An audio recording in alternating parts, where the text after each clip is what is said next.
ਖਬਰਾਂ ਦੇ ਬੁਲੇਟਿਨ ਦੇ ਸਪਾਂਸਰ ਨੇ ਰੀਅਲਟਰ ਗੁਰਜਿੰਦਰ ਸਿੰਘ ਰੰਧਾਵਾ। ਹਰ ਤਰ੍ਹਾਂ ਦੀ ਪ੍ਰਾਪਰਟੀ ਖਰੀਦਣ ਤੇ ਵੇਚਣ ਲਈ ਤੁਸੀਂ ਕਾਲ ਕਰ ਸਕਦੇ ਹੋ। सत श्री अकाल, तुसी देख रहे हो पंजाब मेल यूएसए टीवी। मैं वरुण कौर मान खबरां दे बुलेटिन च तुहाडा स्वागत है। पहला नजर पाउंदे हां खास खबरां ते। कैदियां दी अदला बदली करनगे अमरीका ते ईरान। 6 अरब डॉलर दे समझौते ते कीते दस्तखत। ओंटारियो दे विच बनणगे कौमांतरी विद्यार्थियों लई सस्ते घर। एल्क ग्रुप सिटी वालों सालाना मल्टीकल्चरल मेले का आयोजन। राष्ट्रपति बाइडन ਲਈ चुनौती है। हाउस स्पीकर ने महादोष जांच शुरू करने की दित्ती मंजूरी। कोविड-19 ਲਈ मॉडर्ना ਦੀ बूस्टर डोज ਨੂੰ ਹੈਲਥ ਕੈਨੇਡਾ ਨੇ ਦਿੱਤੀ ਮੰਜ਼ੂਰੀ। अफ्रीकी देश ਵਿੱਚ ਤਬਾਹੀ, ਪਾਣੀ ਵਿੱਚ ਡੁੱਬਿਆ ਲੀਬੀਆ। 2000 ਤੋਂ ਵੱਧ ਮੌਤਾਂ, 10,000 ਲੋਕ ਲਾਪਤਾ। G20 सम्मेलन मगरों अपने ही देश विच ट्रूडो हो रहे ने ट्रोल। जानो पूरा मामला। ते हुणे ना खबरां दा विस्तार। अमरीका कनेडा सने देश विदेश दीआं होर बहुत सारियां खबरां।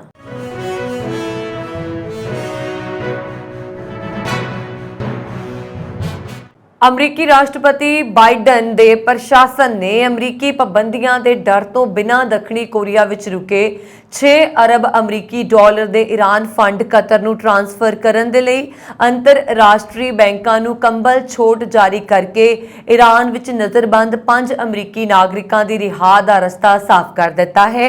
इस तो इलावा समझौते दे तहत प्रशासन ने अमरीका दे विच काबू कीते 5 ईरानी नागरिकां नूं रिहा करन दे लई भी सहमति जताई है। अमरीका दे विदेश मंत्री एंटनी ब्लिंकन ने पिछले हफ्ते दे अखीर दे विच पाबंदियां दी छूट ते दस्तखत कीते सी। इस तो 1 महीना पहला अमरीका ते ईरान अधिकारियों ने कहा सीगा कि सिद्धांतक तौर ते समझौता हो गया है। नोटिफिकेशन के मुताबिक अमरीकी कांग्रेस नूं सोमवार दे तक छूट के फैसले बारे सूचित नहीं किया गया सी। सौदे की रूपरेखा पहला ही कोशिश की जा चुकी सी अते छूटां की उम्मीद की जा रही सी, पर नोटिफिकेशन दे विच बार-बार प्रशासन ने पहला कहा कि उस सौदे के तहत 5 ईरानी कैदियों नूं रिहा कर रहा है। दस दिए कि इस मामले दे कैदियों के नावां दा खुलासा नहीं किया गया। रिपब्लिकन अते होर लोकां ने बैंकां नूं छूट देण दे इस फैसले दे लई राष्ट्रपति जो बाइडन की आलोचना की है। उन्हां दा कहना है कि यह समझौता अजिहे समय ईरान की अर्थव्यवस्था नूं हुलारा देगा जदों ईरान अमरीकी सैनिकों ते पश्चिमी इलाके के सहयोगियों लई खतरा बन गया है। आयोवा के सैनेटर चक ने कहा कैदियों की रिहाई लई 6 अरब अमरीकी डॉलर के भुगतान नूं लैके अमरीका नूं ब्लैकमेल करना हासोहीन है, जो ईरान की नंबर 1 विदेश नीति अतवाद नूं सीधे तौर पर वित्ती सहायता देगा। अरकानसास के सैनेटर टॉम ने बाइडन ते अतवादी दुनिया के सब तो पैड़े प्रयोजक देश नूं फिरौती देण दा दोष लगाया। व्हाइट हाउस ने इन्हां आलोचनावां नूं रद्द करते हुए कहा कि एक केवल एक प्रतिक्रियात्मक कदम है जिसका उद्देश्य अगस्त विच ईरान नाल होए अस्थाई समझौते नूं पूरा करना है। राष्ट्रीय सुरक्षा परिषद के बुलारे एड्रीन ने कहा है कि इत्थे जो कुछ किया जा रहा वो एक अजिहा प्रबंध है जिस विच असीं गलत तरीके नाल फड़े गए 5 अमरीकियों की रिहाई नूं सुरक्षित कर रहे हां। कनेडा भर विच कौमांतरी विद्यार्थियों लई चल रहे किफायती रिहाइश के मसले ते ओंटारियो के कॉलेजां अते यूनीवर्सिटीज़ के बारे मंत्री का कहना है कि इस मुद्दे ते कॉलेजेस, यूनीवर्सिटीज़ अते नगर पालिकावां दे नाल सलाह मशवरा कर रही है। मंत्री जिल का कहना है कि उसके वालों खेतर दे नाल चर्चा की जा रही है कि कॉलेजेस जां यूनीवर्सिटीज़ के कैंपस अंदर अते बाहर विद्यार्थियों लई किफायती रिहाइश बनाउण विच रुकावटां नूं किवें दूर किया जाए। अते इस साल सर्दियां दे विच इस मुद्दे ते नगर पालिकावां, प्राइवेट कैरियर कॉलेज अते बिल्डर दे नाल बैठक की जाएगी। ओटावा आधारित थिंक टैंक यूनीवर्सिटी की एक ताज़ा रिपोर्ट दे विच ਇਹ ਸਾਹਮਣੇ आया है कि ओंटारियो यूनीवर्सिटीज़ ने 2014-15 ਤੇ 2021-22 दरमियान कौमांतरी विद्यार्थियों के दाखिले नूं लगभग दुगना कर दिता है। इन्ना ही नहीं, कॉलेजों के वलों इस अंकड़े नूं 3 गुणा कर दिता है। बेशक सूबे च बाहरों पढ़न आउण वाले विद्यार्थियों की गिणती तेजी नाल वधी है, पर उन्हां लई किफायती रिहाइश के निर्माण ने कोई रफ्तार नहीं फड़ी है। ਇਸ ਸਾਲ ਦੇ ਸ਼ੁਰੂ ਦੇ ਵਿੱਚ ਡਨਲੌਪ ਨੇ ਘੋਸ਼ਣਾ ਕੀਤੀ ਸੀ ਕਿ ਇੱਕ ਮਾਹਿਰ ਪੈਨਲ ਪੋਸਟ ਸੈਕੰਡਰੀ ਸਿੱਖਿਆ ਖੇਤਰ 'ਚ ਵਿੱਤੀ ਸਥਿਰਤਾ ਤੇ ਗੌਰ ਕਰੇਗਾ ਅਤੇ ਅੱਜ ਉਸਨੇ ਇੱਕ ਵਿਧਾਨਕ ਕਮੇਟੀ ਨੂੰ ਦੱਸਿਆ ਕਿ ਆਉਣ ਵਾਲੇ ਹਫ਼ਤਿਆਂ ਵਿੱਚ ਉਹਨਾਂ ਦੀ ਰਿਪੋਰਟ ਆਉਣ ਦੀ ਉਮੀਦ ਹੈ।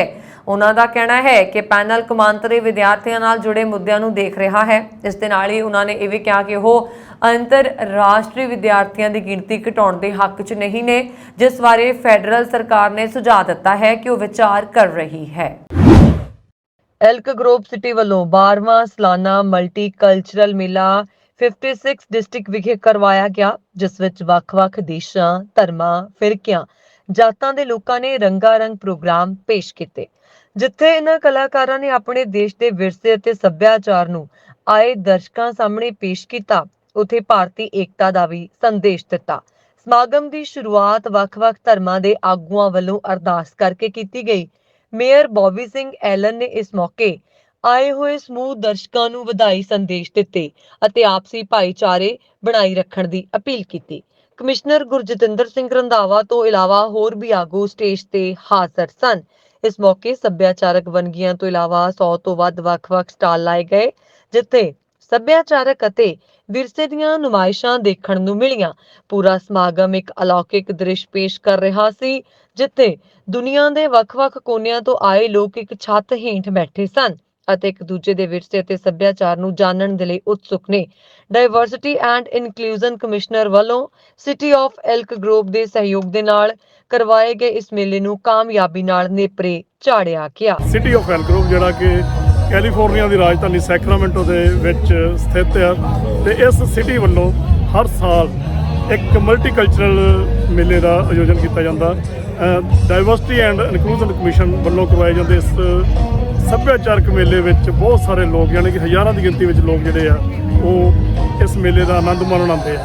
ਖਾਸ ਗੱਲ ਕੀ ਆ, ਇਸ ਮੇਲੇ ਵਿੱਚ ਜਦੋਂ ਸਟੇਜ ਤੇ ਵੱਖ-ਵੱਖ ਦੇਸ਼ਾਂ ਨਾਲ ਸੰਬੰਧਿਤ, ਵੱਖ-ਵੱਖ ਧਰਮਾਂ ਨਾਲ ਸੰਬੰਧਿਤ, ਵੱਖ-ਵੱਖ ਫਿਰਕਿਆਂ ਨਾਲ ਸੰਬੰਧਿਤ ਲੋਕ ਜਦੋਂ ਆਉਂਦੇ ਆ, ਆਪਣੀ ਪਰਫਾਰਮੈਂਸ ਕਰਦੇ ਆ, ਆਪਣੇ ਜਿਹੜੇ ਉਹਨਾਂ ਦੇ ਕਲਚਰਲ ਜਿਹੜੇ ਸੱਭਿਆਚਾਰਕ ਵਿਰਸੇ ਦੇ ਜਿਹੜੇ ਕੱਪੜੇ ਹੁੰਦੇ ਆ, ਪਹਿਰਾਵਾ ਹੁੰਦਾ, ਉਹ ਪਾਉਂਦੇ ਆ। ਜਦੋਂ ਉਹ ਇਸ ਤਰ੍ਹਾਂ ਦਾ ਪਹਿਰਾਵਾ ਪਾਉਂਦੇ ਆ ਤਾਂ ਦੂਸਰੀਆਂ ਕੰਟਰੀਜ਼ ਦੇ ਲੋਕ, ਦੂਸਰੀਆਂ ਜਾਤੀਆਂ ਦੇ ਲੋਕ ਵੀ ਉਹਨਾਂ ਨੂੰ ਇੱਕ ਦੂਜੇ ਨੂੰ ਦੇਖਦੇ ਆ।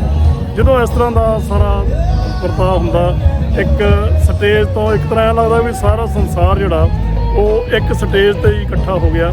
ਤੇ ਉਹ ਜਦੋਂ ਇਸ ਤਰ੍ਹਾਂ ਦਾ ਮਾਹੌਲ ਪੈਦਾ ਹੁੰਦਾ ਤੇ ਕੁਦਰਤੀ ਗੱਲ ਹੈ ਕਿ ਸ਼ਹਿਰ ਵਿੱਚ ਏਕਤਾ ਵੀ ਬਣਦੀ ਆ, ਲੋਕ ਇੱਕ ਦੂਜੇ ਨੂੰ ਸਮਝਦੇ ਆ, ਇੱਕ ਦੂਜੇ ਦੀ ਆਇਡੈਂਟੀਟੀ ਕਹਿ ਲਓ, ਪਹਿਚਾਣ ਕਹਿ ਲਓ, ਉਹ ਬਣਦੀ ਆ। ਇਹ ਪਹਿਚਾਣ ਬਣਾਉਣ ਲਈ ਡਾਇਵਰਸਿਟੀ ਐਂਡ ਇਨਕਲੂਜਨ ਕਮਿਸ਼ਨ ਵੱਲੋਂ ਇਹ ਮੇਲਾ ਪਿਛਲੇ 11-12 ਸਾਲਾਂ ਤੋਂ ਲੱਗ ਰਿਹਾ ਤੇ ਇਹ ਸਿਟੀ ਆਫ ਐਲਕ ਗਰੋਵ ਵੱਲੋਂ ਸਾਰਾ ਆਯੋਜਨ ਕੀਤਾ ਜਾਂਦਾ। ਤੇ ਇਸ ਮੇਲੇ ਦੇ ਇੱਥੇ ਆਉਣ ਨਾਲ ਜਿੱਥੇ ਏਕਤਾ ਬਣਦੀ ਆ, ਜਿੱਥੇ ਡਾਇਵਰਸਿਟੀ ਜਿਹੜੀ ਆ ਉਹ ਸਿਟੀ ਦੀ ਪ੍ਰਫੁੱਲਤ ਹੁੰਦੀ ਆ ਤੇ ਲੋਕ ਇੱਕ ਦੂਜੇ ਨੂੰ ਸਮਝਦੇ ਆ। ਤੇ ਅਸੀਂ ਚਾਹੁੰਦੇ ਹਾਂ ਕਿ ਇਸ ਤਰੀਕੇ ਦੇ ਜਿਹੜੇ ਮੇਲੇ ਆ ਉਹ ਹਰ ਸ਼ਹਿਰ ਵਿੱਚ, ਦੁਨੀਆ ਭਰ 'ਚ ਕਿਤੇ ਵੀ ਕੋਈ ਰਹਿੰਦਾ ਹੋਵੇ, ਉੱਥੇ ਇਹ ਮੇਲੇ ਜ਼ਰੂਰ ਲੱਗਿਆ ਕਰਨ। ਅਮਰੀਕਾ ਦੇ ਰਾਸ਼ਟਰਪਤੀ ਜੋ ਬਾਈਡਨ G20 ਸੰਮੇਲਨ ਤੋਂ ਪਰਤਦੇ ਹੀ ਮੁਸ਼ਕਿਲ ਵਿੱਚ ਫਸ ਗਏ ਨੇ। ਅਸਲ ਦੇ ਵਿੱਚ ਅਮਰੀਕੀ ਪ੍ਰਤੀਨਿਧ ਸਦਨ ਦੇ ਸਪੀਕਰ ਕੈਵਿਨ ਨੇ ਮੰਗਲਵਾਰ ਨੂੰ ਐਲਾਨ ਕੀਤਾ ਕਿ ਉਹਨਾਂ ਨੇ ਸਦਨ ਨੂੰ ਰਾਸ਼ਟਰਪਤੀ ਜੋ ਬਾਈਡਨ ਵਿਰੁੱਧ ਉਸਤੇ ਪਰਿਵਾਰ ਨਾਲ ਸੰਬੰਧਿਤ ਕਾਰੋਬਾਰੀ ਸੌਦਿਆਂ ਨੂੰ ਲੈ ਕੇ ਮਹਾਦੋਸ਼ ਦੀ ਜਾਂਚ ਸ਼ੁਰੂ ਕਰਨ ਦਾ ਨਿਰਦੇਸ਼ ਦਿੱਤਾ ਹੈ। ਉਹਨਾਂ ਨੇ ਕਿਹਾ ਕਿ ਸਦਨ ਦੀ ਜਾਂਚ ਹੁਣ ਤੱਕ ਬਾਈਡਨ ਪਰਿਵਾਰ ਦੇ ਆਲੇ-ਦੁਆਲੇ ਕੇਂਦਰਿਤ ਭ੍ਰਿਸ਼ਟਾਚਾਰ ਦੇ ਸੱਭਿਆਚਾਰ ਦੀ ਤਸਵੀਰ ਨੂੰ ਪੇਸ਼ ਕਰਦੀ ਹੈ, ਕਿਉਂਕਿ ਰਿਪਬਲਿਕਨ ਪਹਿਲਾਂ ਹੀ ਡੈਮੋਕ੍ਰੈਟਿਕ ਨੇਤਾ ਬਾਈਡਨ ਦੇ ਰਾਸ਼ਟਰਪਤੀ ਅਹੁਦਾ ਸੰਭਾਲਣ ਤੋਂ ਪਹਿਲਾਂ ਹੀ ਉਹਨਾਂ ਦੇ ਬੇਟੇ ਹੰਟਰ ਦੇ ਕਾਰੋਬਾਰੀ ਸੌਦਿਆਂ ਦੀ ਜਾਂਚ ਕਰ ਰਹੇ ਨੇ। ਮੈਕਕਾਰਥੀ ਨੇ ਕਿਹਾ ਕਿ ਇਹ ਸੱਤਾ ਦੀ ਦੁਰਵਰਤੋਂ, ਦਖਲਅੰਦਾਜ਼ੀ ਅਤੇ ਭ੍ਰਿਸ਼ਟਾਚਾਰ ਦੇ ਦੋਸ਼ ਨੇ, ਜਿਨ੍ਹਾਂ ਦੀ ਪ੍ਰਤੀਨਿਧੀ ਸਭਾ ਦੁਆਰਾ ਚੰਗੀ ਤਰ੍ਹਾਂ ਜਾਂਚ ਕੀਤੇ ਜਾਣ ਦੀ ਜ਼ਰੂਰਤ ਹੈ। ਕੈਲੀਫੋਰਨੀਆ ਦੀ ਨੁਮਾਇੰਦਗੀ ਕਰਨ ਵਾਲੇ ਮੈਕਕਾਰਥੀ ਨੇ ਸਦਨ ਵਿੱਚ ਕਿਹਾ ਕਿ ਉਹ ਪ੍ਰਤੀਨਿਧੀ ਸਭਾ ਦੀ ਨਿਗਰਾਨੀ ਕਮੇਟੀ ਨੂੰ ਰਾਸ਼ਟਰਪਤੀ ਬਾਈਡਨ ਖਿਲਾਫ ਰਸਮੀ ਮਹਾਦੋਸ਼ ਜਾਂਚ ਸ਼ੁਰੂ ਕਰਨ ਦੇ ਨਿਰਦੇਸ਼ ਦੇਣ ਦਾ ਐਲਾਨ ਕਰਦੇ ਨੇ। ਇਸ ਦੇ ਨਾਲ ਹੀ ਵਾਈਟ ਹਾਊਸ ਨੇ ਮੈਕਕਾਰਥੀ ਦੇ ਇਸ ਕਦਮ ਦੀ ਆਲੋਚਨਾ ਕਰਦੇ ਹੋਏ ਰਾਸ਼ਟਰਪਤੀ ਚੋਣ ਮੁਹਿੰਮ ਦੇ ਮੱਧ ਵਿੱਚ ਕੀਤੀ ਗਈ ਇਸ ਕਾਰਵਾਈ ਨੂੰ ਨੀਵੇਂ ਪੱਧਰ ਦੀ ਰਾਜਨੀਤੀ ਕਰਾਰ ਦਿੱਤਾ। ਵਾਈਟ ਹਾਊਸ ਦੇ ਬੁਲਾਰੇ ਇਆਨ ਨੇ ਕਿਹਾ ਕਿ ਹਾਊਸ ਦੇ ਰਿਪਬਲਿਕਨ ਆਗੂ 9 ਮਹੀਨਿਆਂ ਤੋਂ ਰਾਸ਼ਟਰਪਤੀ ਦੀ ਜਾਂਚ ਕਰ ਰਹੇ ਨੇ ਅਤੇ ਉਹਨਾਂ ਨੂੰ ਗਲਤ ਕੰਮ ਕਰਨ ਦਾ ਕੋਈ ਸਬੂਤ ਨਹੀਂ ਮਿਲਿਆ ਹੈ। ਵਾਈਟ ਹਾਊਸ ਦੇ ਅਧਿਕਾਰੀਆਂ ਨੇ ਮੈਕਾਰਥੀ ਦੇ ਪਿਛਲੇ ਬਿਆਨਾਂ ਦਾ ਹਵਾਲਾ ਦਿੱਤਾ, ਜਿਸ ਵਿੱਚ ਉਹਨਾਂ ਨੇ ਜ਼ੋਰ ਦੇ ਕੇ ਕਿਹਾ ਸੀਗਾ ਕਿ ਸਪੀਕਰ ਇੱਕ ਪਾਸੜ ਤੌਰ ਤੇ ਮਹਾਦੋਸ਼ ਦੀ ਜਾਂਚ ਸ਼ੁਰੂ ਨਹੀਂ ਕਰ ਸਕਦਾ ਜਾਂ ਅਜਿਹੀ ਜਾਂਚ ਦੀ ਕੋਈ ਕਾਨੂੰਨੀ ਵੈਧਤਾ ਨਹੀਂ ਹੋਏਗੀ। ਸੈਮਸ ਨੇ ਕਿਹਾ ਕਿ ਮੈਕਾਰਥੀ ਆਪਣੇ ਬਿਆਨ ਤੋਂ ਪਲਟ ਗਏ ਨੇ ਕਿਉਂਕਿ ਉਸ ਕੋਲ ਲੋੜੀਂਦਾ ਸਮਰਥਨ ਨਹੀਂ ਹੈ। ਅਮਰੀਕਾ ਵੱਲੋਂ ਜਿਵੇਂ ਦੇਸ਼ ਭਰ ਦੀਆਂ ਫਾਰਮੇਸੀਜ਼ ਵਿੱਚ ਕੋਵਿਡ-19 ਵੈਕਸੀਨ ਪਹੁੰਚਾਉਣ ਦੀ ਕੋਸ਼ਿਸ਼ ਕੀਤੀ ਜਾ ਰਹੀ ਹੈ, ਉਸੇ ਤਰਜ਼ ਉੱਤੇ ਕੈਨੇਡੀਅਨ ਹੈਲਥ ਅਧਿਕਾਰੀਆਂ ਵੱਲੋਂ ਵੀ ਆਉਣ ਵਾਲੇ 6 ਮਹੀਨਿਆਂ ਵਿੱਚ ਹਰ ਕਿਸੇ ਨੂੰ ਅਪਡੇਟਡ ਮੋਡਰਨਾ ਬੂਸਟਰ ਡੋਜ਼ ਦੇਣ ਦੇ ਲਈ ਮਨਜ਼ੂਰੀ ਦਿੱਤੀ ਗਈ ਹੈ। ਹੈਲਥ ਕੈਨੇਡਾ ਨੇ ਨਿਰਧਾਰਿਤ ਪ੍ਰੈਸ ਕਾਨਫਰੰਸ ਤੇ ਕੋਵਿਡ-19 ਬਰੀਫਿੰਗ ਤੋਂ ਪਹਿਲਾਂ ਹੀ ਇਹ ਐਲਾਨ ਕਰ ਦਿੱਤਾ। ਨਵੀਂ ਵੈਕਸੀਨ ਵਾਇਰਸ ਦੇ XBB 1.5 ਵੈਰੀਐਂਟ ਜਿਹੜਾ ਕੋਵਿਡ-19 ਦਾ ਕਾਰਨ ਬਣਦਾ ਹੈ ਨੂੰ ਨਿਸ਼ਾਨਾ ਬਣਾਵੇਗੀ। ਹੈਲਥ ਕੈਨੇਡਾ ਨੂੰ ਮੋਡਰਨਾ ਦੇ ਵੱਲੋਂ ਨਵੀਂ ਕੋਵਿਡ-19 ਵੈਕਸੀਨ ਦੇ ਲਈ 29 ਜੂਨ 2023 ਨੂੰ ਹੀ ਸਬਮਿਸ਼ਨ ਮਿਲ ਗਈ ਸੀ। ਦੂਜੇ ਪਾਸੇ ਓਮਾਈਕਰੋਨ ਦੇ ਸਬ ਵੈਰੀਐਂਟ ਦੇ ਲਈ ਫਾਈਜ਼ਰ ਨੇ ਵੀ ਸਬਮਿਸ਼ਨ ਕਰਵਾਈ ਹੋਈ ਹੈ ਤੇ ਹੈਲਥ ਅਧਿਕਾਰੀਆਂ ਦੇ ਵੱਲੋਂ ਇਸ ਦਾ ਮੁਲਾਂਕਣ ਕੀਤਾ ਜਾ ਰਿਹਾ ਹੈ। ਹੈਲਥ ਕੈਨੇਡਾ ਦੇ ਬੁਲਾਰੇ ਨੇ ਦੱਸਿਆ ਕਿ ਪ੍ਰੋਡਕਟ ਦੇ ਉੱਤੇ ਲੱਗੇ ਲੇਬਲ ਦੇ ਮੁਤਾਬਕ 5 ਸਾਲ ਜਾਂ ਇਸ ਤੋਂ ਵੱਧ ਉਮਰ ਦੇ ਕਿਸੇ ਵੀ ਵਿਅਕਤੀ ਨੂੰ ਇਸ ਦੀ ਇੱਕ ਡੋਜ਼ ਤੇ ਲਈ ਜਾਏਗੀ ਔਰ ਫਿਰ ਭਾਵੇਂ ਉਹਨਾਂ ਦੀ ਕੋਵਿਡ-19 ਵੈਕਸੀਨੇਸ਼ਨ ਦੀ ਹਿਸਟਰੀ ਕਿਸੇ ਵੀ ਤਰ੍ਹਾਂ ਦੀ ਹੋਏ। 6 ਮਹੀਨੇ ਤੇ 4 ਸਾਲ ਦੇ ਬੱਚਿਆਂ ਨੂੰ ਜਿਨ੍ਹਾਂ ਨੂੰ ਪਹਿਲਾਂ ਕਦੇ ਕੋਵਿਡ-19 ਵੈਕਸੀਨ ਦੀ ਕੋਈ ਡੋਜ਼ ਨਹੀਂ ਦਿੱਤੀ ਗਈ, 2 ਡੋਜ਼ਾਂ ਲਾਈਆਂ ਜਾਣਗੀਆਂ। ਜੇ ਪਹਿਲਾਂ ਉਹਨਾਂ ਨੂੰ ਕੋਵਿਡ-19 ਵੈਕਸੀਨ ਦੀਆਂ 1 ਜਾਂ ਇਸ ਤੋਂ ਵੱਧ ਡੋਜ਼ਾਂ ਲਾਈਆਂ ਗਈਆਂ ਤਾਂ ਉਹਨਾਂ ਨੂੰ ਇੱਕ ਵੈਕਸੀਨ ਦੀ ਡੋਜ਼ ਲੱਗੇਗੀ। ਉੱਤਰੀ ਅਫਰੀਕੀ ਦੇਸ਼ ਲੀਬੀਆ ਦੇ ਵਿੱਚ 11 ਸਤੰਬਰ ਨੂੰ ਆਏ ਭਾਰੀ ਹੜ੍ਹ ਨੇ ਤਬਾਹੀ ਮਚਾਈ ਹੈ। ਦੱਸਿਆ ਜਾ ਰਿਹਾ ਕਿ ਇਕੱਲੇ ਡੇਰਨਾ ਸ਼ਹਿਰ ਵਿੱਚ 2000 ਲੋਕਾਂ ਦੀ ਮੌਤ ਹੋਣ ਦੀ ਸੰਭਾਵਨਾ ਹੈ। ਲੀਬੀਆ ਵਿੱਚ ਆਏ ਹੜ੍ਹ ਬਾਰੇ ਮਿਲੀ ਜਾਣਕਾਰੀ ਦੇ ਮੁਤਾਬਕ ਹੁਣ ਤੱਕ ਇਸ ਭਿਆਨਕ ਹੜ੍ਹ 'ਚ ਡਾਰਨਾ ਸ਼ਹਿਰ ਵਿੱਚ 700 ਲੋਕ ਦਫਨਾਏ ਜਾ ਚੁੱਕੇ ਨੇ। ਇਸ ਦੇ ਨਾਲ ਹੀ 10,000 ਲੋਕਾਂ ਦੇ ਲਾਪਤਾ ਹੋਣ ਦੀ ਸੰਭਾਵਨਾ ਹੈ। ਸਰਕਾਰ ਨੇ ਕਿਹਾ ਕਿ ਹੁਣ ਤੱਕ ਸ਼ਹਿਰ ਦੇ ਆਲੇ ਦੁਆਲੇ ਦੇ ਇਲਾਕਿਆਂ 'ਚ ਮਲਬੇ ਹੇਠਾਂ ਲੋਕਾਂ ਦੀਆਂ ਲਾਸ਼ਾਂ ਪਈਆਂ ਨੇ। ਉੱਥੇ ਹੀ ਕਈ ਬਚਾਅ ਦਲ ਮਲਬੇ 'ਚੋਂ ਲਾਸ਼ਾਂ ਨੂੰ ਕੱਢਣ ਅਤੇ ਬਾਹਰ ਕੱਢਣ ਦੀ ਕੋਸ਼ਿਸ਼ ਕਰ ਰਹੇ ਨੇ। ਅਧਿਕਾਰੀਆਂ ਨੇ ਦੱਸਿਆ ਕਿ ਭੂ-ਮੱਧ ਸਾਗਰ 'ਚੋਂ ਐਤਵਾਰ ਰਾਤ ਨੂੰ ਆਏ ਤੂਫਾਨ ਡੈਨੀਅਲ ਕਾਰਨ ਆਏ ਮੀਂਹ ਕਰਕੇ ਆਏ ਅਚਾਨਕ ਹੜ੍ਹ ਨੇ ਪੂਰਬੀ ਲੀਬੀਆ ਦੇ ਕਈ ਸ਼ਹਿਰਾਂ ਦੇ ਵਿੱਚ ਤਬਾਹੀ ਕਰ ਦਿੱਤੀ ਹੈ। ਡੈਰਨਾ ਵਿੱਚ ਭਾਰੀ ਮੀਂਹ ਅਤੇ ਹੜ੍ਹਾਂ ਕਾਰਨ ਬੰਨ੍ਹ ਟੁੱਟ ਗਏ ਨੇ, ਜਿਸ ਦਾ ਪਾਣੀ ਆਸ-ਪਾਸ ਦੇ ਇਲਾਕਿਆਂ ਵਿੱਚ ਫੈਲ ਚੁੱਕਾ ਹੈ, ਜਿਸ ਕਾਰਨ ਕਾਫੀ ਨੁਕਸਾਨ ਹੋ ਚੁੱਕਾ ਹੈ। ਜਾਣਕਾਰੀ ਦਿੰਦਿਆਂ ਉੱਥੋਂ ਦੇ ਸਿਹਤ ਮੰਤਰੀ ਨੇ ਮੀਡੀਆ ਨੂੰ ਦੱਸਿਆ ਕਿ ਸਥਿਤੀ ਭਿਆਨਕ ਹੈ। ਕਈ ਹਿੱਸਿਆਂ ਵਿੱਚ ਲਾਸ਼ਾਂ ਜ਼ਮੀਨ ਉੱਤੇ ਪਈਆਂ ਨੇ, ਹਸਪਤਾਲ ਵੀ ਲਾਸ਼ਾਂ ਨਾਲ ਭਰੇ ਪਏ ਨੇ ਅਤੇ ਕੁਝ ਅਜਿਹੇ ਥਾਂ ਨੇ ਜਿੱਥੇ ਅਸੀਂ ਅਜੇ ਤੱਕ ਪਹੁੰਚ ਹੀ ਨਹੀਂ ਪਾਏ। ਕੈਨੇਡਾ ਦੇ ਪ੍ਰਧਾਨ ਮੰਤਰੀ ਜਸਟਿਨ ਟਰੂਡੋ ਨੂੰ G20 ਸੰਮੇਲਨ ਪੂਰਾ ਹੋਣ ਤੋਂ ਬਾਅਦ ਟ੍ਰੋਲ ਕੀਤਾ ਜਾ ਰਿਹਾ। ਵਿਰੋਧੀ ਨੇਤਾ ਉਹਨਾਂ ਦੀ ਆਲੋਚਨਾ ਕਰਦੇ ਨਜ਼ਰ ਆ ਰਹੇ ਨੇ। ਇਹਨਾਂ ਨੇਤਾਵਾਂ ਦਾ ਕਹਿਣਾ ਹੈ ਕਿ ਭਾਰਤ ਅਤੇ ਹੋਰ ਦੇਸ਼ਾਂ ਨੇ G20 ਸੰਮੇਲਨ ਦੇ ਵਿੱਚ ਜਸਟਿਨ ਟਰੂਡੋ ਨੂੰ ਨਜ਼ਰਅੰਦਾਜ਼ ਕੀਤਾ। ਵਿਰੋਧੀ ਨੇਤਾਵਾਂ ਤੋਂ ਇਲਾਵਾ ਕਈ ਕੈਨੇਡੀਅਨ ਅਖਬਾਰਾਂ ਨੇ ਵੀ ਟਰੂਡੋ ਤੇ ਟਿੱਪਣੀਆਂ ਕੀਤੀਆਂ ਨੇ।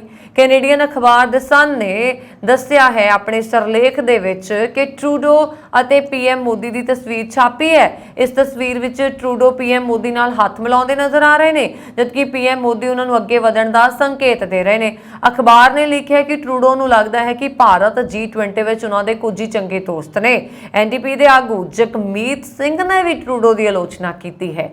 ਉਹਨਾਂ ਨੇ ਆਪਣੇ ਟਵੀਟ ਵਿੱਚ ਲਿਖਿਆ ਕਿ ਜਸਟਿਨ ਟਰੂਡੋ ਆਲੋਚਨਾ ਦੇ ਹੱਕਦਾਰ ਨੇ। ਰਿਪੋਰਟ ਦੇ ਮੁਤਾਬਕ ਪ੍ਰੈਸ ਫੋਟੋਗ੍ਰਾਫਰ ਸੀਨ ਵੱਲੋਂ ਲਈ ਗਈ ਇਸ ਤਸਵੀਰ ਦੇ ਵਿੱਚ ਅਮਰੀਕੀ ਰਾਸ਼ਟਰਪਤੀ ਜੋ ਬਾਈਡਨ ਟਰੂਡੋ ਦੇ ਚਿਹਰੇ ਵੱਲ ਉਂਗਲ ਕਰਦੇ ਨਜ਼ਰ ਆ ਰਹੇ ਨੇ।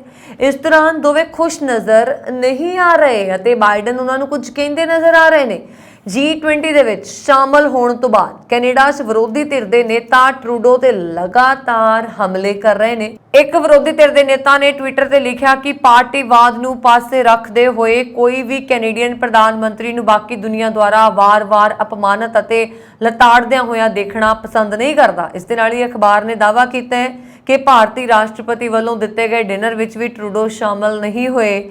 ਹਾਲਾਂਕਿ ਇਸ ਸੰਬੰਧੀ ਕੈਨੇਡੀਅਨ PMO ਵੱਲੋਂ ਇੱਕ ਬਿਆਨ ਆਇਆ ਸੀ ਜਿਸ ਵਿੱਚ ਉਹਨਾਂ ਨੇ ਟਰੂਡੋ ਦੇ ਡਿਨਰ ਵਿੱਚ ਸ਼ਾਮਲ ਨਾ ਹੋਣ ਦਾ ਕਾਰਨ ਦੱਸਿਆ ਸੀ। ਦੱਸਦੀ ਹੈ ਕਿ ਪ੍ਰਧਾਨ ਮੰਤਰੀ ਨਰਿੰਦਰ ਮੋਦੀ ਅਤੇ ਜਸਟਿਨ ਟਰੂਡੋ ਵਿਚਾਲੇ ਹੋਈ ਦੁਬੱਲੀ ਗੱਲਬਾਤ ਵਿੱਚ ਕੁਝ ਗਤੀਵਿਧੀਆਂ ਤੇ ਰੋਕ ਲਗਾਉਣ ਤੇ ਗੱਲਬਾਤ ਹੋਈ ਸੀ ਔਰ ਨਾਲ ਦੇ ਨਾਲ ਟਰੂਡੋ ਨੇ ਸੋਮਵਾਰ ਨੂੰ ਕੈਨੇਡਾ ਲਈ ਰਵਾਨਾ ਹੋਣਾ ਸੀ, ਪਰ ਉਹਨਾਂ ਦੇ ਹਵਾਈ ਜਹਾਜ਼ ਵਿੱਚ ਕੁਝ ਸਮੱਸਿਆ ਆ ਗਈ ਸੀ, ਜਿਸ ਕਾਰਨ ਉਹਨਾਂ ਨੂੰ ਰੁਕਣਾ ਪਿਆ। ਅਮਰੀਕਾ ਦੇ ਨਿਆਂ ਵਿਭਾਗ ਨੇ ਇਹ ਦੋਸ਼ ਲਗਾਇਆ ਹੈ ਕਿ ਮੁਕਾਬਲੇਬਾਜ਼ਾਂ ਨੂੰ ਬਾਹਰ ਕਰਨ ਅਤੇ ਇਨੋਵੇਸ਼ਨ ਨੂੰ ਦਬਾਉਣ ਦੇ ਲਈ ਗੂਗਲ ਨੇ ਇੰਟਰਨੈਟ ਖੋਜ ਵਿੱਚ ਆਪਣੇ ਦਬਦਬੇ ਦਾ ਫਾਇਦਾ ਚੁੱਕਿਆ ਹੈ। ਅਮਰੀਕੀ ਨਿਆਂ ਵਿਭਾਗ ਦੇ ਪ੍ਰਮੁੱਖ ਪਟੀਸ਼ਨਰ ਕੈਨਥ ਨੇ ਕਿਹਾ ਕਿ ਇਹ ਮਾਮਲਾ ਇੰਟਰਨੈਟ ਦੇ ਭਵਿੱਖ ਦੇ ਬਾਰੇ 'ਚ ਹੈ ਕਿ ਗੂਗਲ ਦੇ ਖੋਜ ਇੰਜਣ ਨੂੰ ਕਦੇ ਸਾਰਥਕ ਮੁਕਾਬਲੇ ਦਾ ਸਾਹਮਣਾ ਕਰਨਾ ਪਏਗਾ।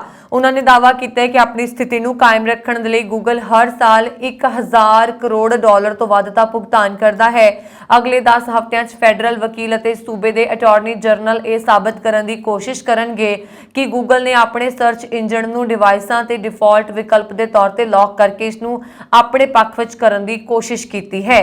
ਅਮਰੀਕੀ ਜ਼ਿਲ੍ਹਾ ਜੱਜ ਅਮਿਤ ਮਹਿਤਾ ਸੰਭਾਵੀ ਤੌਰ ਤੇ ਅਗਲੇ ਸਾਲ ਦੀ ਸ਼ੁਰੂਆਤ ਤੱਕ ਕੋਈ ਫੈਸਲਾ ਨਹੀਂ ਸੁਣਾਉਣਗੇ ਜੇਕਰ ਉਹ ਮੰਨਦੇ ਨੇ ਕਿ ਗੂਗਲ ਨੂੰ ਕਾਨੂੰਨ ਤੋੜਦਾ ਹੈ, ਮਤਲਬ ਕਿ ਗੂਗਲ ਨੇ ਕਾਨੂੰਨ ਤੋੜਿਆ ਹੈ। ਅਤੇ ਇੱਕ ਹੋਰ ਮੁਕੱਦਮਾ ਇਹ ਫੈਸਲਾ ਕਰੇਗਾ ਕਿ ਕੈਲੀਫੋਰਨੀਆ ਅਦਾਲਤ ਕੰਪਨੀ ਮਾਊਂਟੇਨ ਵਿਊ ਤੇ ਲਗਾਮ ਲਗਾਉਣ ਦੇ ਲਈ ਕਿਹੜੇ ਕਦਮ ਚੁੱਕੇ ਜਾਣਗੇ।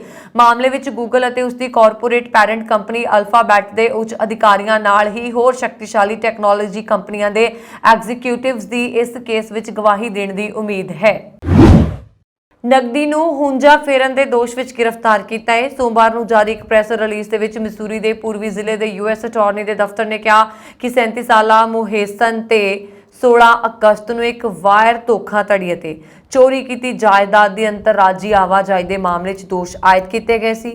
5 ਸਤੰਬਰ ਨੂੰ ਗ੍ਰਿਫਤਾਰੀ ਤੋਂ ਬਾਅਦ ਉਸਨੇ ਸੋਮਵਾਰ ਨੂੰ ਇਹਨਾਂ ਦੋਸ਼ਾਂ ਲਈ ਖੁਦ ਨੂੰ ਅਪਰਾਧੀ ਨਹੀਂ ਮੰਨਿਆ ਹੈ। ਅਧਿਕਾਰੀਆਂ ਦਾ ਕਹਿਣਾ ਹੈ ਕਿ ਦੱਖਣੀ ਕੋਰੀਆ ਤੋਂ ਵਿਜ਼ਿਟਰ ਵੀਜ਼ਾ ਤੇ 1 ਮਾਰਚ 2023 ਨੂੰ ਸੰਯੁਕਤ ਰਾਜ ਅਮਰੀਕਾ 'ਚ ਦਾਖਲ ਹੋਣ ਤੋਂ ਬਾਅਦ ਅਕਬਰੀ ਨੇ ਪੂਰੇ ਅਮਰੀਕਾ 'ਚ ਯਾਤਰਾ ਕੀਤੀ ਅਤੇ ਵੱਖ-ਵੱਖ ਪ੍ਰਚੂਨ ਸਟੋਰਾਂ ਦਾ ਦੌਰਾ ਕੀਤਾ ਤੇ ਨਕਦੀ ਚੋਰੀ ਕਰਨ ਦੇ ਲਈ ਹੱਥ ਦੀ ਸਫਾਈ ਦੇ ਤਰੀਕਿਆਂ ਦੀ ਵਰਤੋਂ ਕੀਤੀ। ਯੂਐਸ ਅਟਾਰਨੀ ਦਫ਼ਤਰ ਦੇ ਅਨੁਸਾਰ ਅਕਬਰੀ ਕੈਸ਼ੀਅਰਾਂ ਨੂੰ $100 ਬਿੱਲ ਦਿਖਾਉਣ ਦੇ ਲਈ ਕਹਿੰਦਾ ਸੀ ਅਤੇ ਇਸ ਮਗਰੋਂ ਉਹ ਗੱਲਬਾਤ ਦੌਰਾਨ ਚੋਰੀ ਜਿਹੇ ਕੁਝ ਬਿੱਲ ਆਪਣੇ ਕੋਲ ਰੱਖ ਲੈਂਦਾ ਸੀ। ਅਧਿਕਾਰੀਆਂ ਨੇ ਦੱਸਿਆ ਕਿ ਉਹ ਇੱਥੇ ਨਹੀਂ ਰੁਕਿਆ। ਉਹਨਾਂ ਨੇ ਦੱਸਿਆ ਕਿ ਉਸਨੇ 12 ਜੂਨ ਤੋਂ 15 ਜੂਨ 2023 ਦੇ ਦਰਮਿਆਨ ਮਿਸੂਰੀ ਅਤੇ ਇਲੀਨੋਇਸ ਦੇ 6 ਵਾਲਮਾਰਟ ਸਟੋਰਾਂ ਤੋਂ ਜਿਹੜੇ ਨੇ $16,320 ਅਮਰੀਕੀ ਡਾਲਰ ਚੋਰੀ ਕੀਤੇ ਨੇ। 20 ਜੂਨ ਤੋਂ 18 ਜੁਲਾਈ 2023 ਦੇ ਵਿਚਕਾਰ ਅਧਿਕਾਰੀਆਂ ਨੇ ਅਕਬਰੀ ਤੇ $13,992 ਦੀ ਚੋਰੀ ਕਰਨ ਦਾ ਦੋਸ਼ ਲਾਇਆ ਹੈ।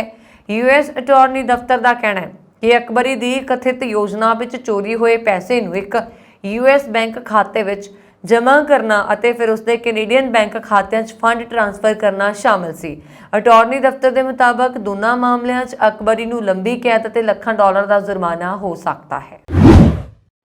US food and drug administration ਨੂੰ ਸਲਾਹ ਦੇਣ ਵਾਲੀ ਇੰਡੀਪੈਂਡੈਂਟ ਐਡਵਾਈਜ਼ਰੀ ਕਮੇਟੀ ਦਾ ਕਹਿਣਾ ਹੈ ਕਿ ਐਲਰਜੀ ਤੇ ਜ਼ੁਕਾਮ ਦੀਆਂ ਦਵਾਈਆਂ ਜਿਹੜੀਆਂ ਆਮ ਮਿਲ ਜਾਂਦੀਆਂ ਨੇ ਵਿੱਚ ਪਾਇਆ ਜਾਣ ਵਾਲਾ ਮਸ਼ਹੂਰ ਇਨਗਰੀਡੀਐਂਟ ਫੈਨੀਲੇਫਰੀਨ ਗੋਲੀ ਦੀ ਕਿਸਮ ਵਿੱਚ ਅਸਰਦਾਰ ਨਹੀਂ ਹੈ। US food and drug administration ਨੇ ਵੀ ਇਸ ਗੱਲ ਉੱਤੇ ਸਹਿਮਤੀ ਪ੍ਰਗਟਾਈ ਹੈ। ਉਹ ਮੁੱਖ ਸਮੱਗਰੀ ਹੈ ਜਿਹੜੀ ਬੈਂਡਰਲ ਐਲਰਜੀ ਪਲੱਸ ਕੰਜੈਸ਼ਨ ਸੁਡਾਫੈਡ ਪੀਈ ਤੇ ਵਿਕਸ ਸਾਈਨੈਕਸ ਵਰਗੀਆਂ ਦਵਾਈਆਂ ਵਿੱਚ ਵਰਤੀ ਜਾਂਦੀ ਹੈ। ਇਸ ਹਫਤੇ ਲਿਬਰਲ ਐਮਪੀਜ਼ ਲੰਡਨ ਓਨਟਾਰੀਓ ਵਿੱਚ ਇਕੱਠੇ ਹੋਣਗੇ। ਪ੍ਰਧਾਨ ਮੰਤਰੀ ਜਸਟਿਨ ਟਰੂਡੋ ਵੱਲੋਂ ਅਰਥਚਾਰੇ ਤੇ ਹਾਊਸਿੰਗ ਸੰਕਟ ਦੇ ਨਾਲ ਸਹੀ ਢੰਗ ਦੇ ਨਾਲ ਨਾ ਨਜਿੱਠੇ ਜਾਣ ਕਾਰਨ ਜਨਤਾ ਵਿੱਚ ਪਾਈ ਜਾ ਰਹੀ ਬੇਚੈਨੀ ਕਾਰਨ ਅਗਲੀ ਰਣਨੀਤੀ ਤੈਅ ਕਰਨ ਦੇ ਲਈ ਇਹ ਮੀਟਿੰਗ ਕੀਤੀ ਜਾ ਰਹੀ ਹੈ। ਲੰਬੇ ਸਮੇਂ ਤੋਂ ਲਿਬਰਲਾਂ ਦੇ ਰਣਨੀਤੀਕਾਰ ਰਹੇ ਗ੍ਰੇਗ ਨੇ ਆਖਿਆ ਕਿ ਟਰੂਡੋ ਨੂੰ ਆਪਣੇ ਐਮਪੀਜ਼ ਤੋਂ ਇਸ ਬਾਰੇ ਕਾਫੀ ਕੁਝ ਸੁਣਨਾ ਪੈ ਸਕਦਾ ਹੈ। ਐਮਪੀਜ਼ ਇਸ ਦੇ ਲਈ ਔਖੇ ਨੇ ਕਿਉਂਕਿ ਉਹਨਾਂ ਦੇ ਹਲਕਾ ਵਾਸੀ ਉਹਨਾਂ ਨੂੰ ਇਹ ਆਖ ਰਹੇ ਨੇ। ਪਾਰਟੀ ਦੇ 158 ਐਮਪੀਜ਼ ਵਿੱਚੋਂ ਬਹੁਤੇ ਦੱਖਣੀ ਓਨਟਾਰੀਓ ਦੇ ਇਸ ਸ਼ਹਿਰ ਵਿੱਚ 3 ਦਿਨਾਂ ਲਈ ਮਿਲਣਗੇ ਤੇ ਅਗਲੀ ਪਾਰਲੀਮੈਂਟਰੀ ਮੀਟਿੰਗ ਜਿਹੜੀ ਹੈ ਜਾਂ ਸੀਟਿੰਗ ਦੇ ਲਈ ਰਣਨੀਤੀ ਤੈਅ ਕਰਨਗੇ। ਸਰਵੇਖਣਾਂ ਤੋਂ ਸਾਹਮਣੇ ਆਇਆ ਹੈ ਕਿ 2015 ਦੇ ਵਿੱਚ ਸੱਤਾ ਸਾਂਭਣ ਤੋਂ ਬਾਅਦ ਅਜਿਹਾ ਪਹਿਲੀ ਵਾਰੀ ਹੋਇਆ ਹੈ ਕਿ ਲਿਬਰਲਾਂ ਨੂੰ ਇੰਨਾ ਘੱਟ ਸਮਰਥਨ ਮਿਲ ਰਿਹਾ ਹੋਏ।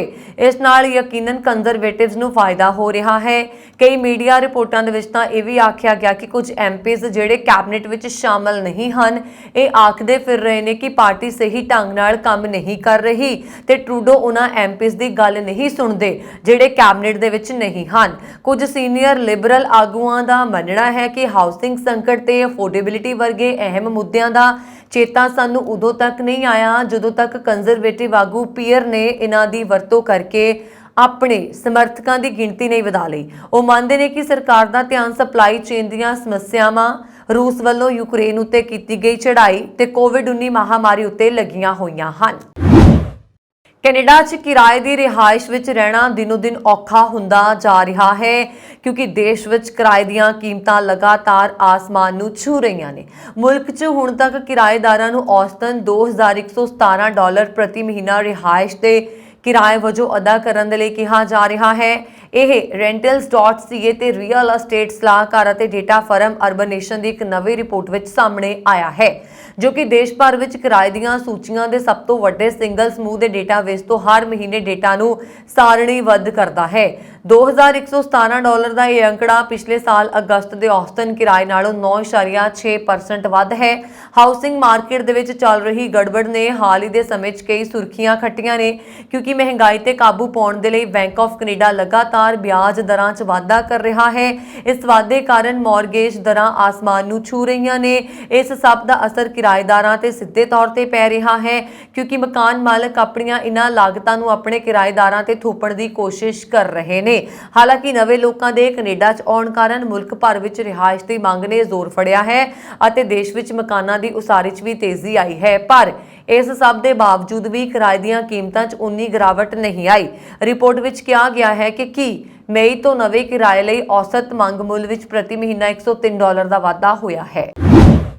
ਕੈਨੇਡੀਅਨ ਹਰੀਕੇਨ ਸੈਂਟਰ ਦਾ ਕਹਿਣਾ ਹੈ ਕਿ ਸਮੁੰਦਰੀ ਚੱਕਰਵਾਤ ਲੀ ਇਸ ਹਫ਼ਤੇ ਦੇ ਅੰਤ ਵਿੱਚ ਅਮਰੀਕਾ ਦੇ ਸੂਬੇ ਮੇਨ ਤੋਂ ਕੈਨੇਡਾ ਵਿੱਚ ਦਸਤਕ ਦੇ ਸਕਦਾ ਹੈ। ਇਸ ਕਾਰਨ ਨੋਵਾ ਸਕੋਸ਼ੀਆ ਵਿੱਚ ਤੂਫਾਨ ਦੀ ਭਵਿੱਖਬਾਣੀ ਕੀਤੀ ਗਈ ਹੈ। ਹੈਲੀਫੈਕਸ ਵਿੱਚ ਸਥਿਤ ਇਸ ਸੈਂਟਰ ਦਾ ਕਹਿਣਾ ਹੈ ਕਿ ਲੀ ਚੱਕਰਵਾਤ ਸੰਭਾਵਤ ਤੌਰ ਤੇ ਅਟਲਾਂਟਿਕ ਖੇਤਰ 'ਚ ਇੱਕ ਕਮਜ਼ੋਰ ਚੱਕਰਵਾਤ ਜਾਂ ਮਜ਼ਬੂਤ ਗਰਮ ਖੰਡੀ ਤੂਫਾਨ ਦੇ ਰੂਪ ਵਿੱਚ ਦਸਤਕ ਦੇ ਸਕਦਾ ਹੈ, ਜਿਸ ਨਾਲ ਹਫ਼ਤੇ ਦੇ ਅਖੀਰ ਵਿੱਚ ਇਲਾਕੇ ਵਿੱਚ ਤੂਫਾਨ ਦੇ ਨਾਲ ਭਾਰੀ ਮੀਂਹ ਪੈ ਸਕਦਾ ਹੈ।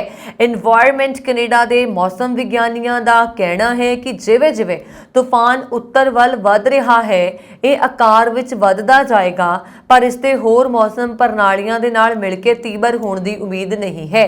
ਲੀ ਸ਼ੁੱਕਰਵਾਰ ਸਵੇਰੇ ਅਟਲਾਂਟਿਕ ਮਹਾਸਾਗਰ ਵਿੱਚ ਸੀਜ਼ਨ ਦਾ ਪਹਿਲਾ 5 ਸ਼੍ਰੇਣੀ ਤੂਫਾਨ ਬਣ ਗਿਆ, ਜਿਸ ਦੀ ਵੱਧ ਤੋਂ ਵੱਧ ਰਫ਼ਤਾਰ 165 ਮੀਲ ਪ੍ਰਤੀ ਘੰਟਾ ਸੀ। ਇਸ ਮਗਰੋਂ ਇਹ ਜਿੰਨੀ ਤੇਜ਼ੀ ਗਤੀ ਨਾਲ ਤੀਬਰ ਹੋਇਆ, ਓਨੀ ਹੀ ਤੇਜ਼ੀ ਨਾਲ ਕਮਜ਼ੋਰ ਵੀ ਹੋਇਆ ਅਤੇ ਹਫ਼ਤੇ ਦੇ ਅਖੀਰ ਤੱਕ ਇਸਨੇ ਪ੍ਰਮੁੱਖ ਤੂਫਾਨ ਦੀ ਸਥਿਤੀ ਪ੍ਰਾਪਤ ਕਰ ਲਈ। ਮੰਗਲਵਾਰ ਦੁਪਹਿਰ ਤੱਕ ਸ਼੍ਰੇਣੀ 3 ਦਾ ਚੱਕਰਵਾਤ ਲੀ ਬਰਮੂਡਾ ਤੋਂ ਲਗਭਗ 575 ਮੀਲ ਰੱਖਣ ਵਾਲ ਸੀ ਅਤੇ ਇਸ ਦੌਰਾਨ 7 ਮੀਲ ਪ੍ਰਤੀ ਘੰਟੇ ਦੀ ਰਫ਼ਤਾਰ ਦੇ ਨਾਲ ਹਵਾਵਾਂ ਚੱਲ ਰਹੀਆਂ ਸਨ। ਲੀ ਦੇ ਬੁੱਧਵਾਰ ਨੂੰ ਉੱਤਰ ਵੱਲ ਮੁੜਨ ਦੀ ਭਵਿੱਖਬਾਣੀ ਕੀਤੀ ਗਈ ਸੀ, ਪਰ ਅਟਲਾਂਟਿਕ ਮਹਾਸਾਗਰ ਦੇ ਠੰਡੇ ਪਾਣੀ ਦੇ ਸੰਪਰਕ ਵਿੱਚ ਆਉਣ ਤੇ ਸੰਭਾਵਤ ਤੌਰ ਤੇ ਇਸ ਦੀ ਗਤੀ ਅਤੇ ਤੀਬਰਤਾ ਕੁਝ ਕਮਜ਼ੋਰ ਹੋ ਜਾਏਗੀ। ਪਰ ਲੀ ਦੇ ਕਮਜ਼ੋਰ ਤੂਫਾਨ ਹੋਣ ਦੇ ਬਾਵਜੂਦ ਇਲਾਕੇ ਵਿੱਚ ਜ਼ਬਰਦਸਤ ਝੱਖੜ ਅਤੇ ਤੇਜ਼ ਬਾਰਿਸ਼ਾਂ ਪੈ ਸਕਦੀਆਂ ਹਨ।